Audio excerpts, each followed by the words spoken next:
Assalamualaikum warahmatullahi wabarakatuh. Kami dari kelompok 3 yang beranggotakan saya sendiri, Alia Lutfita Apriliani, lalu Delia Sulistioningrum, dan ada Amelia Apriliana Adikuntari, Agneta Hadasa, dan juga Aditya Dermawan, yang akan menjelaskan dan membahas tentang film yang sudah kami tonton sebelumnya, film yang berjudul Tari Zamin Par, dimulai dari sinopsis yang akan dijelaskan oleh Delia Sulistioningrum.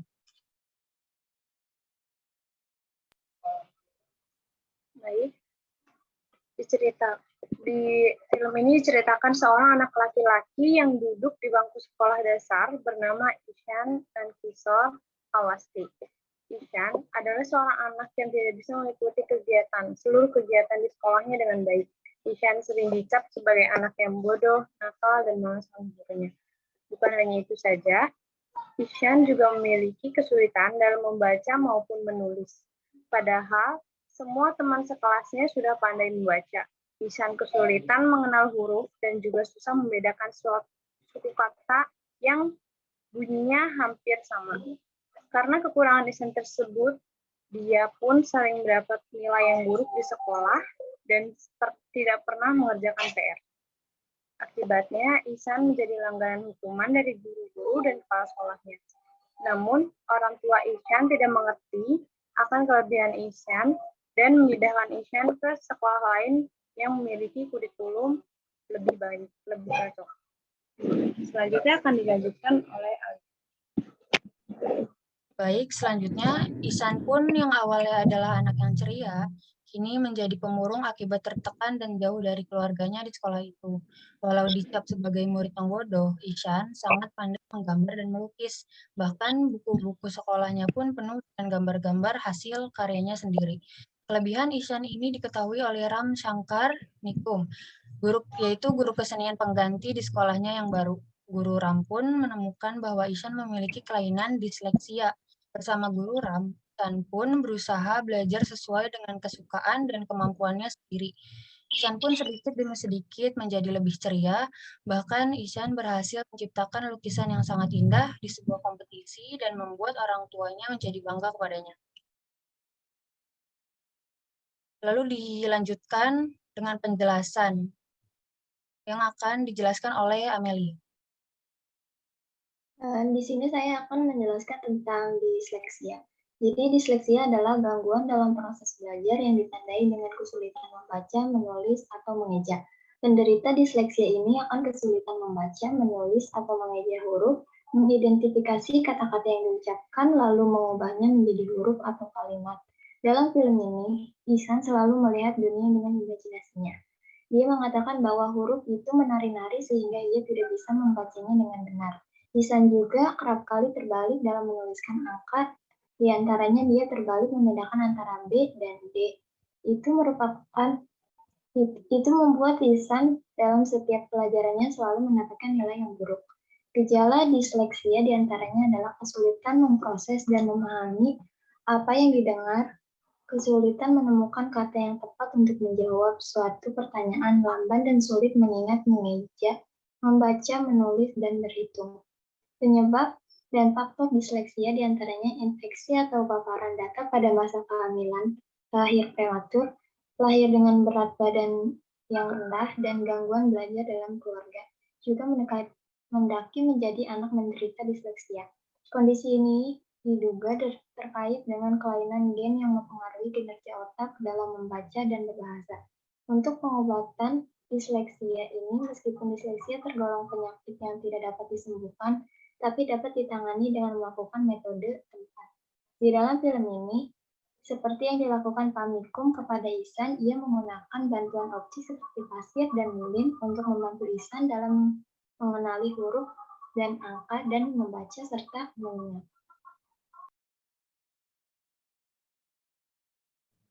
Baik, selanjutnya adalah penyampaian makna yang bisa diambil dari film ini, yang akan disampaikan oleh Aditya.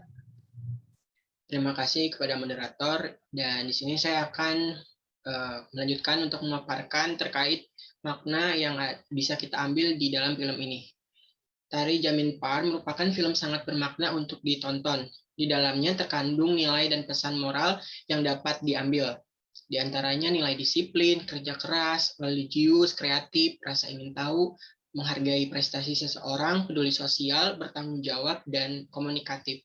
Makna lain yang bisa kita ambil dari film ini adalah bahwa setiap anak itu spesial. Tidak ada di dunia ini seorang anak yang dilahirkan untuk gagal. Sebagai orang tua atau guru di sekolah, kita tidak bisa memarahi anak begitu saja ketika melakukan sebuah kesalahan. Justru seharusnya mendidik anak tersebut untuk belajar dari kesalahan, kemudian bangkit dari sebuah kegagalan. Kemudian setiap anak pasti mempunyai bakat dan kelebihan tersendiri. Dalam film, orang tua Ihsan terlibat memfasilitasi bakat Ihsan dengan alat-alat gambar. Namun orang tuanya tidak menganggap itu adalah bakatnya. Mereka tetap berpendapat bahwa anaknya malas dan tidak mau belajar, hanya karena nilai akademiknya jelek. Seperti yang kita tahu, karena pada dasarnya semua manusia itu tidak ada yang sempurna. Untuk itu, tidak boleh memaksakan kepada anak untuk pintar dalam segala bidang. Terima kasih, kembalikan kepada moderator. Baik, selanjutnya adalah penyampaian bagaimana sikap kita sebagai calon tenaga pendidik yang akan disampaikan oleh Agneta Hadasa. Baik, terima kasih untuk moderator. Film Ta'are Jamin Par ini bisa jadi film yang dapat menginspirasi kita sebagai calon tenaga pendidik dalam mengajar. Pemeran Ihsan dalam film ini sebagai siswa kelas 3 sekolah dasar yang memiliki kesulitan dalam belajar serta dalam berbagai macam kegiatan akademik sekolah. Sebagian besar masih menganggap bahwa Ihsan adalah seorang murid yang selalu mendapatkan nilai jelek dalam ujian, murid yang tidak bisa membaca dan menulis, murid yang suka melamun sendiri, murid yang suka menyendiri, pemalas, nakal, sering membolos, bahkan seorang murid yang idiot dan berkebutuhan khusus. Singkat cerita, Ihsan akhirnya bertemu dengan seorang guru baru yang bernama Ram Shankar. Pertama kali Ram bertemu dengan Ihsan, dia mulai tertarik dan memiliki keinginan untuk mengenal dan memahami karakter Ihsan lebih dalam. Dan disitulah Ram mulai melatih secara perlahan untuk membaca, menulis, melukis, serta menghitung dengan cara dan metode yang sama sekali berbeda dengan guru kebanyakan. Cara yang paling dianggap efektif itu adalah salah satunya dengan cara menaiki dan menuruni tangga sambil melakukan 4 kegiatan belajar tersebut. Dan hasilnya pun termasuk ketika Ihsan mengikuti suatu perlombaan melukis, sangat memuaskan dan membanggakan. Dan Ihsan pun merasa nyaman dalam belajar, dan dia pun dapat menemukan caranya sendiri untuk dapat belajar membaca, menulis, dan kegiatan belajar yang lainnya yang dapat mengantarkan Ihsan untuk dapat berprestasi seperti kakaknya.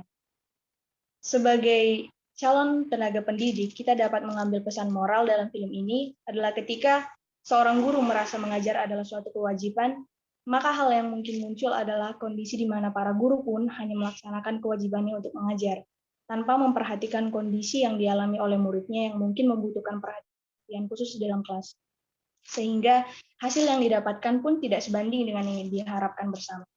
Namun apabila seorang guru menganggap hal tersebut sebagai tantangan, maka akan ada hal-hal baik yang dapat ditemui dan diciptakan dalam rangka memperbaiki sistem pendidikan yang selama ini dianggap kurang efektif dalam belajar. Setiap guru berhak dan berkewajiban atas peserta didiknya, atas segala sesuatu yang terbaik untuk masa depan mereka yang lebih cerah. Terima kasih. Saya kembalikan ke moderator. Baik, yang penyampaian yang terakhir adalah penyampaian tentang kesimpulan dari film ini. Kesimpulan yang akan disampaikan oleh Apriliana Ade Kuntari. Terima kasih kepada moderator. Di sini saya akan menyampaikan kesimpulan dari film ini. Kesimpulannya, kisah ini menceritakan tentang Ihsan, anak pengidap disleksia yang hampir depresi karena dibully dan tidak ada dukungan orang tua karena dia tidak bisa membaca dan menulis. Tetapi ternyata dia memiliki bakat melukis sampai memenangkan lomba dan lukisannya menjadi sampul buku tahunan sekolah. Akhirnya orang-orang sadar bahwa setiap orang memiliki bakat dan kemampuannya masing-masing. Pesan yang dapat diambil dari film ini adalah jangan pernah mendiskriminasi siapapun, apalagi anak berkebutuhan khusus. Karena setiap orang pasti memiliki sesuatu yang spesial atau bakat dan kemampuannya masing-masing. Terima kasih.